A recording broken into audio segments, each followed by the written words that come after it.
નમસ્કાર 33 જિલ્લા 99 ખબરો સાથે હું છું નુપુર દાણી। રાજ્યની જીવાદોરી સમાન સરદાર સરોવર ડેમની જળસપાટીમાં સામાન્ય વધારો થયો છે। સરદાર સરોવરની ડેમની જળસપાટી 110.97 મીટર છે। ડેમમાં પાણીની આવક 4167 ક્યુસેક છે, જ્યારે ડેમમાં પાણીની આવક 2760 ક્યુસેક છે।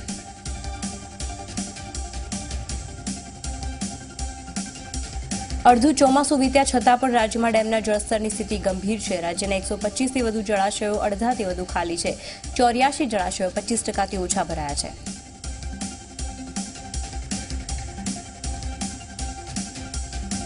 ત્યારે 50 જળાશયો 25થી 50% જ ભરાયા છે। 28 જળાશયો 50થી 70% અને 29 જળાશયો 70થી 100% ભરાયા છે। રાજ્યના માત્ર 12 જળાશયો જ સંપૂર્ણપણે ભરાયા છે।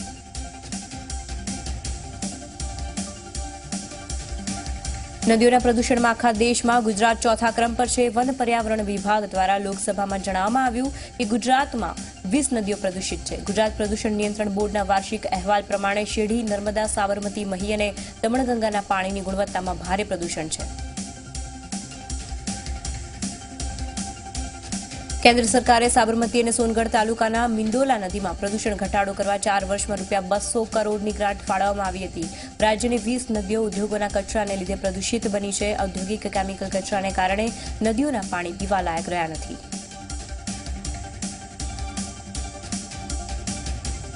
અમદાવાદની સાબરમતી નદી પણ પ્રદૂષિત બની છે। ઔદ્યોગિક એકમો જે રીતે કેમિકલ કચરો નદીઓમાં ઠાલવી રહ્યા છે તે પરથી તો એવું લાગી રહ્યું છે કે ટૂંક સમયમાં નદીઓ કચરાથી ભરેલી જ દેખાશે। ત્યારે હવે આવા એકમો સામે કડક પગલાં લેવાની તાતી જરૂરિયાત ઊભી થઈ છે।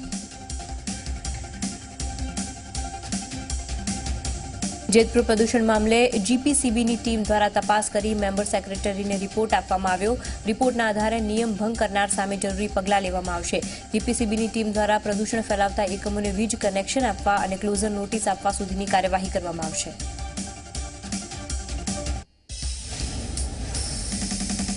વડોદરામાં મગફળી કાંડને લઈને કોંગ્રેસ દ્વારા ધરણા કરવામાં આવ્યા છે। ત્યારે ધરણા કરી રહેલા કોંગ્રેસના સભ્યો કલેક્ટરને મગફળી કાંડને લઈને આવેદનપત્ર આપશે। કોંગ્રેસ દ્વારા ન્યાયિક તપાસની માંગ સાથે ધરણા પર ઉતર્યા છે। ત્યારે આ ધરણામાં કોંગ્રેસના હોદ્દેદારો, નેતાઓ અને કાર્યકર્તાઓ જોડાયા છે।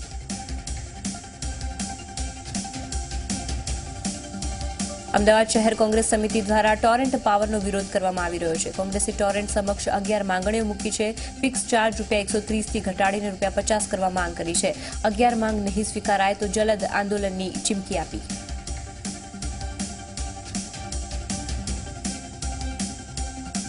રાજકોટમાં આરએમસીના જનરલ બોર્ડમાં કોંગ્રેસ દ્વારા વિરોધ કરવામાં આવ્યો। જનરલ બોર્ડ શરૂ થાય તે પહેલા પ્રેક્ષક ગેલેરીમાં ખોલવા માટે કોંગ્રેસ દ્વારા વિરોધ કરવામાં આવ્યો। કોંગ્રેસે પોસ્ટર લગાવીને સૂત્રોચ્ચાર કર્યા।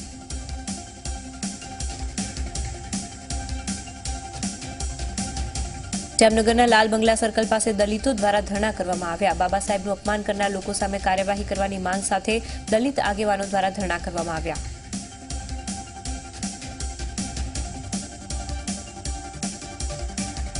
રાજકોટ જિલ્લા પંચાયતમાં આજે ખરાખરીનો જંગ જામશે। જિલ્લા પંચાયતમાં વિવિધ સમિતિઓમાં ચેરમેનની વરણી કરવામાં આવશે।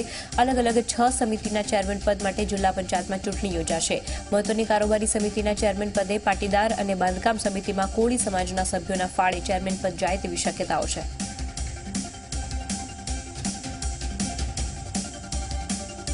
ગત 22 જુલાઈના રોજ કોંગ્રેસ પક્ષના 21 સભ્યોએ પાર્ટીની વ્હીપ લગાવીને પોતાની પેનલ પ્રસ્તાવિત કરી હતી। સમગ્ર મામલે પ્રદેશ કોંગ્રેસ દ્વારા બળવાખોર સભ્યોને શો કોઝ નોટિસ પાઠવવામાં આવી હતી।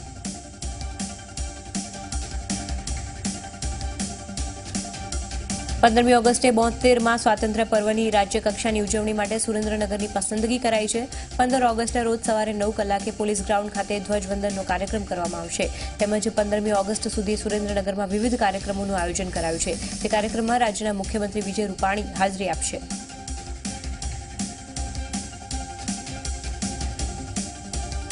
રાજકોટના પૂર્વ મેયર અશોક ડાંગરે આજે ભાજપમાંથી રાજીનામું આપી દેતા ખળભળાટ મચી ગયો છે। છેલ્લા ઘણા સમયથી ભાજપમાં પણ નિષ્ક્રિય હતા। પોતાના પક્ષમાં સતત અવગણના થતી હોવાના કારણે તેઓએ ભાજપ છોડ્યાનું જણાવ્યું છે।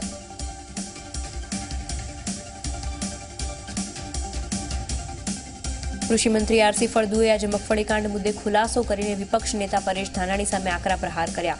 તેમજ ચીમન શાપરિયા મુદ્દે પણ કૃષિમંત્રીએ ખુલાસો કર્યો।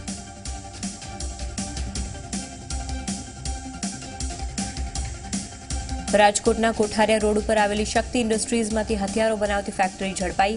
રાજકોટ એસઓજી પોલીસે બાતમીના આધારે શક્તિ ઇન્ડસ્ટ્રીઝમાં દરોડા પાડીને કારખાનેદાર હિરેન સરધારા સહિત 4ને ઝડપી પાડ્યા.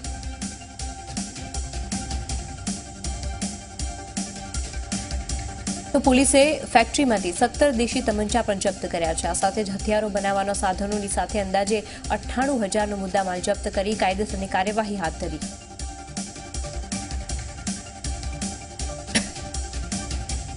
રાજકોટના ગોંડલ રોડ પરથી હથિયારો બનાવતી ફેક્ટરી ઝડપાઈ. રવિવારે મોડી રાત્રે એસઓજીએ દરોડા પાડીને હથિયારના કારખાનામાંથી 3 શખ્સોની ધરપકડ કરી. તો આ સાથે જ 15 દેશી તમંચા જપ્ત કર્યા છે. હાલ તો પોલીસે આ અંગે વધુ તપાસ હાથ ધરી છે.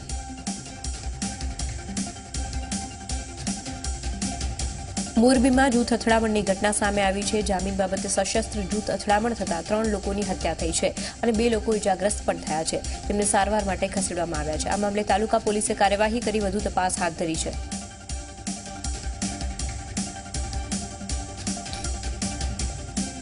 બનાસકાંઠાના થરાદ નજીક નર્મદાની મુખ્ય કેનાલમાં અગમ્ય કારણોસર યુવક ડૂબવાની ઘટના બની છે.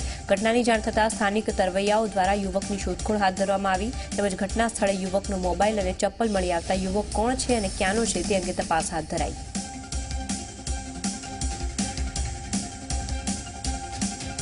અમદાવાદમાં આવેલા એસજી હાઈવે પર મોડી રાત્રે અકસ્માતની ઘટના બની. કાર ચાલકે કાબુ ગુમાવતા રોડ વચ્ચેની રેલિંગ તોડી નાખતા લોકોના ટોળે એકઠી થઈને કાર ચાલકને બહાર કાઢી પોલીસને હવાલે કર્યો.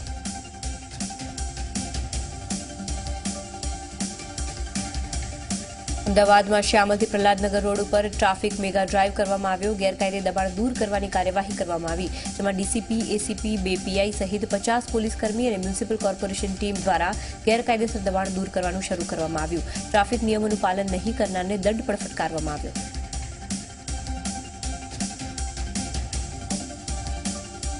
અમદાવાદના વિવિધ વિસ્તારોમાં એએમસી અને પોલીસ દ્વારા દબાણ હટાવ ઝુંબેશ યથાવત. ત્યારે રામોલ રિંગ રોડ પર દબાણ દૂર કરવાની કાર્યવાહી હાથ ધરવામાં આવી. આ સાથે જ સર્વિસ રોડ પરના વિવિધ દબાણો પણ દૂર કરવામાં આવ્યા.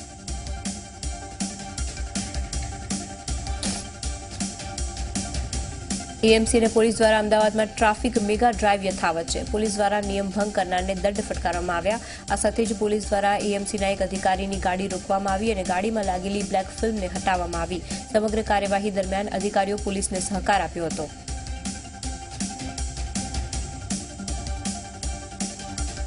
અમદાવાદમાં અનેક વિસ્તારોમાં પોલીસ અને એએમસી દ્વારા દબાણ દૂર કરવાની કામગીરી થઈ રહી છે. જોકે ઝી 24 કલાકના કેમેરામાં કેટલાક એવા દ્રશ્યો કેદ થયા છે જેમાં પોલીસ અને એએમસી દ્વારા બેવડી કામગીરી કરવામાં આવતી હોય. કેટલાક સ્થળે પોલીસ અને એએમસી કામગીરી સામે પ્રશ્નો ઉઠ્યા છે.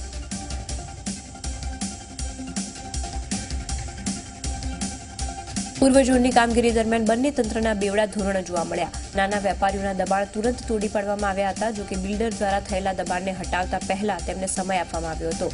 સીસીટીવી કેમેરા, હોર્ડિંગ્સ અને અન્ય સામાન હટાવવા મોકો પણ આપવામાં આવ્યો.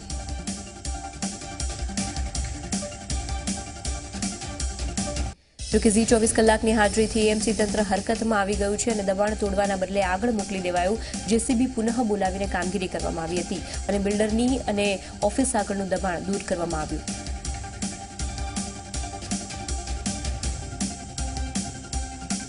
વડોદરાની નવરચના શાળાની ફરી અવરચંડાઈ સામે આવી છે. શાળામાં અભ્યાસ કરતા વિદ્યાર્થીઓના વાલીઓનો આક્ષેપ છે કે તેમના બાળકોને છેલ્લા 5 મહિનાથી અભ્યાસથી વંચિત રાખવામાં આવ્યા છે, જેને લઈને વાલીઓએ શાળા પર જઈને વિરોધ પ્રદર્શન કર્યું.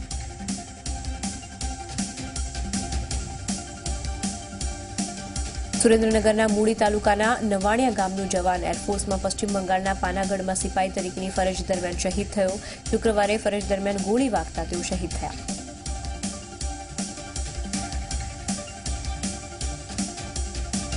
શહીદના નશ્વર દેહને અંતિમ ક્રિયા માટે તેમના ગામ નવાણિયા લવાયો હતો, જ્યાં ગાર્ડ ઓફ ઓનર આપીને સન્માન સાથે તેમની અંતિમ વિધિ કરવામાં આવી. છેલ્લા 2.5 વર્ષથી એરફોર્સમાં ફરજ બજાવતા સિપાહીનું અકાળે મોત થતાં સમગ્ર પંથકમાં શોકનો માહોલ ફેલાયો.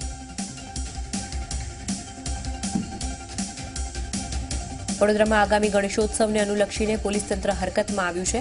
પોલીસે મૂર્તિકારોને પોલીસ સ્ટેશને બોલાવી 9 ફૂટથી ઊંચી મૂર્તિ ન બનાવવા આદેશ આપ્યો છે.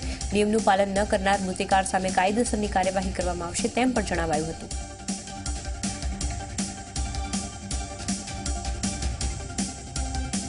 ત્યારે પોલીસના આદેશને લઈને શહેરના તમામ મૂર્તિકારોએ આ નિર્ણયનો વિરોધ કર્યો છે। આજથી વડોદરામાં મૂર્તિ બનાવવાનું કામ મૂર્તિકારોએ બંધ કર્યું છે। આ મામલે ગણેશ મંડળો આજે પોલીસ કમિશનરને મળીને રજૂઆત પણ કરશે।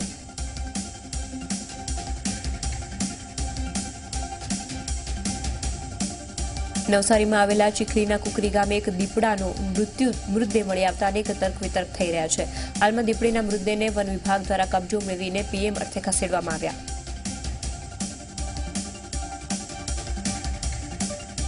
વલસાડના કોસંબા ગામે ખૂંખાર દીપડો પાંજરે પુરાયો છે। દીપડો પાંજરે પુરાતા ગ્રામજનોએ રાહતનો શ્વાસ લીધો। છેલ્લા કેટલાક દિવસથી દીપડો પશુઓનો શિકાર કરતો હોવાથી લોકોમાં ભયનો માહોલ છવાયો।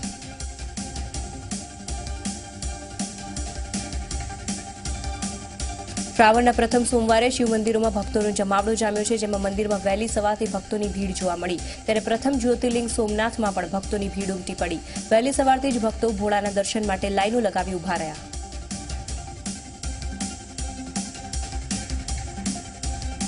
શ્રાવણના પ્રથમ સોમવારે પ્રથમ જ્યોતિર્લિંગ એવા સોમનાથમાં અનેરો માહોલ જોવા મળ્યો। વહેલી સવારે થયેલી મંગળા આરતીમાં મોટી સંખ્યામાં ભક્તોએ હાજરી આપી ધન્યતા અનુભવી।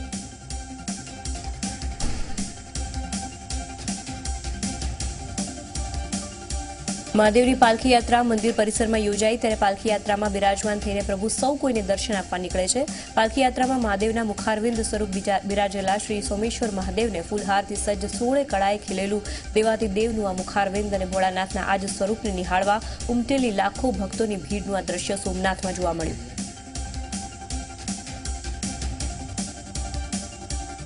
શ્રાવણ માસના પ્રથમ સોમવારે સુરતમાં વિવિધ સંઘ દ્વારા કાવડ યાત્રા કાઢવામાં આવી છે। તાપી નદીના નીર કાવડમાં ભરી અને મહાદેવ મંદિરે કાવડ યાત્રા પહોંચી હતી। આ કાવડ યાત્રામાં મોટી સંખ્યામાં ભક્તો જોડાયા હતા।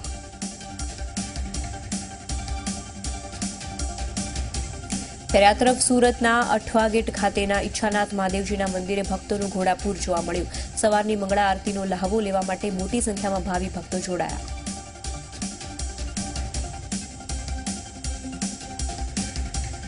વડોદરામાં શ્રાવણમાં અગ્રવાલ સમાજ દ્વારા કાવડ યાત્રા નીકળી છે। નારેશ્વરથી પગપાળા નીકળેલી કાવડ યાત્રા વડોદરા પહોંચી હતી। યાત્રામાં મોટી સંખ્યામાં કાવડિયાઓ જોડાયા હતા। શહેરના ભીમનાથ મહાદેવ મંદિરે કાવડ યાત્રા પૂર્ણ થવાની છે।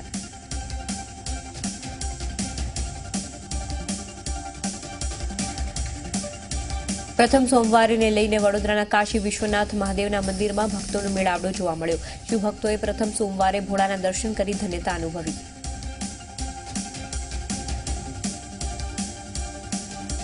ત્યારે અમદાવાદના શ્યામલમાં આવેલા બિલીશ્વર મહાદેવના મંદિરમાં વહેલી સવારે મોટી સંખ્યામાં ભક્તો હાજર રહ્યા। તો ભક્તોએ શિવજીની પૂજા અર્ચના કરી ધન્યતા અનુભવી હતી।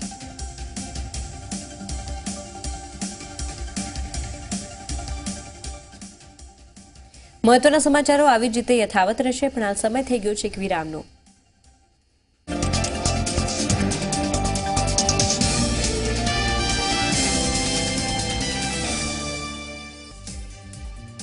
બ્રેક બાદ સમાચારોમાં સ્વાગત છે। હવે વાત કરીએ પંચમહાલની। પંચમહાલ જિલ્લાના કલોલ તાલુકામાં એક ગામ આવેલું છે, જ્યાં સમગ્ર ગામમાં માનવીના પૂર્વજો હાલ પણ સામ્રાજ્ય જમાવી બેઠા છે। માનવીના પૂર્વજો સાંભળવામાં થોડું અજુગતું લાગે છે, પરંતુ આજે છે સત્ય એ જ હકીકત છે। વિશ્વાસ નથી આવતો ને? તો જુઓ અમારો આ વિશેષ અહેવાલ।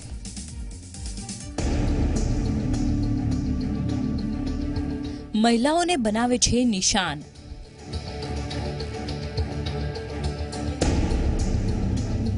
લઈ જાય છે રોટલા ખાવાની વસ્તુ। રસોઈની વસ્તુઓ કરી નાખે છે વેરવિખેર।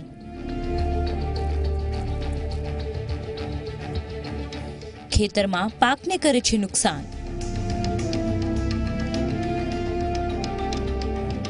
કપિરાજના ત્રાસથી લોકો હેરાન પરેશાન।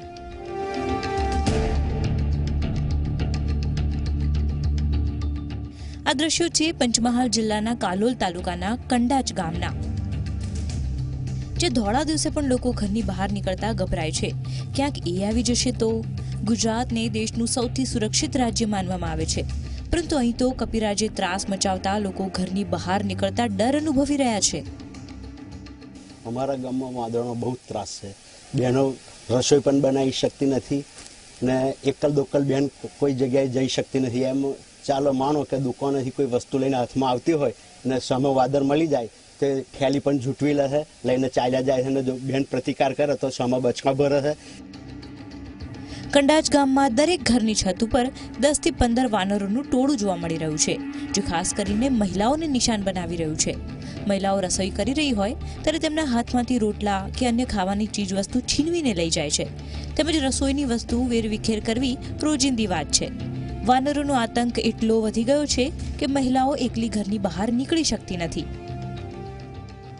અમારા કંડાજ ગામમાં બહેનોને તો બહુ ત્રાસ છે વાદળાનો, કેમ કે રસોઈ બનાવતા તો રસોઈ કેવી રીતે બનાવી, રોટલા ના બનાવવા દે, ભાખરીનો લોટ બાંધેલો હોય તે લઈ જાય, રોટલાનો લોટ કાચો લઈ જાય, શાકભાજી લઈ જાય, ઘરમાં ઘૂસી જાય.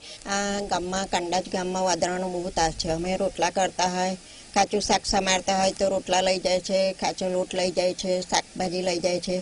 અને ખેતીવાડીમાં ખેતી દિવસે અમે વાદળાને હાચવીએ, રાતે ભૂંડણ હાચવવો પડે છે. વાનરોના આતંકથી ખેડૂતો પણ ત્રાહિમામ પુકારી ઉઠ્યા છે. દ્રશ્યોમાં જોઈ શકાય છે કે વાનરો એક પછી એક શાકભાજીના માંડવા ઉપર ઉછળકૂદ કરી તેને તોડી નાખે છે. વાનરોનું ટોળું જે પણ ખેતરમાં ઘૂસે છે ત્યાં ખેતીને મોટા પાયે નુકસાન કરે છે, ત્યારે ખેડૂતો એટલા ત્રાસી ગયા છે કે અનેક ખેડૂતો ખેતી છોડી દેવાની વાત કરી રહ્યા છે. વાદળોનો ત્રાસ તો અમારા કંડાજના વસ્તી કરતો ત્રીજા ભાગની વસ્તી વાદળોની જ છે.